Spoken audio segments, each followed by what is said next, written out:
একজন মানুষ মিলিয়ন ডলারের রোলস রয়েস থেকে নামলো, কিন্তু মার জন্মদিনে গ্রামে ফিরতে গিয়ে সে শ্রমিকদের মতো কাপড় পরে বেরিয়েছিল।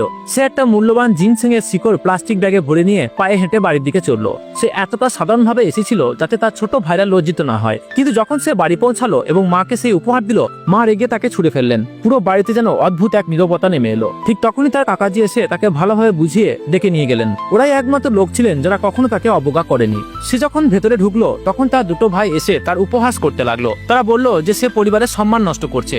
মানুষটি শান্ত থাকলো এবং বলল, অনেকদিন পরে সবাইকে দেখছি। কিন্তু তার কথা শেষ হওয়ার আগেই ছোট ভাই আবারও অপমান করতে লাগলো। মা দুজন ছেলেকে আদর করে ভেতরে ডেকে নিয়ে গেলেন। মানুষটিও ভেতরে ঢুকতে লাগলো, কিন্তু মা তাকে থামিয়ে বললেন, ব্যাগ নিয়ে এসো, আমাকে তোমার ছেলেদের সঙ্গে কথা বলতে হবে।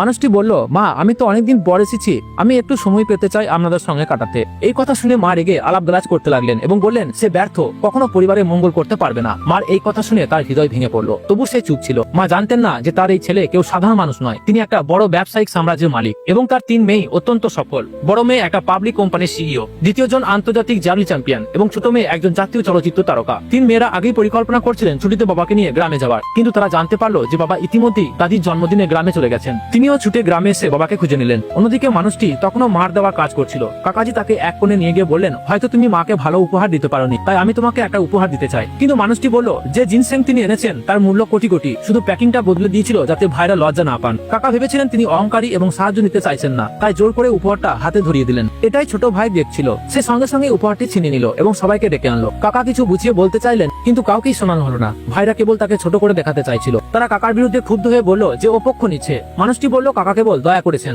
কিন্তু ছোট ভাই মানলো না। বলল তোমার কাছে মার জন্য কিছু আনার সামর্থ্যই নেই, তুমি আমার পরিবারকে লজ্জিত করছো। বড় ভাই বলল, এমন ব্যর্থ মানুষের সাহায্য কেন করছো? 12 বছর ধরে বাড়িতে নেই সে। এবার মানুষটির মুখ ক্ষীণ হয়ে গেল। সে বলল, আমরা সবাই এক পরিবার, এত ঘৃণা কেন? কিন্তু বড় ভাই চিৎকার করে বলল, তুমি একেবারেই ব্যর্থ। কাকা সবাইকে শান্ত করার চেষ্টা করলেন এবং বললেন, উপহারটা আমার কাছে আছে, আমি যাকে ইচ্ছে দেবই। বড় ভাই রেগে বলল, আরে এটা তো কোনো ভিক্ষুককে দিলেই ভালো, কিন্তু তাকে নয়। এই কথা শোনার সঙ্গে সঙ্গে মানুষের হৃদয় সম্পূর্ণ ভেঙে পড়লো। সে কখনো ভাবেনি তার নিজের ভাইরা তাকে এতটা নিচে নামাবে। তখন সে জেদ নিল, এবার সে চুপ থাকবে না।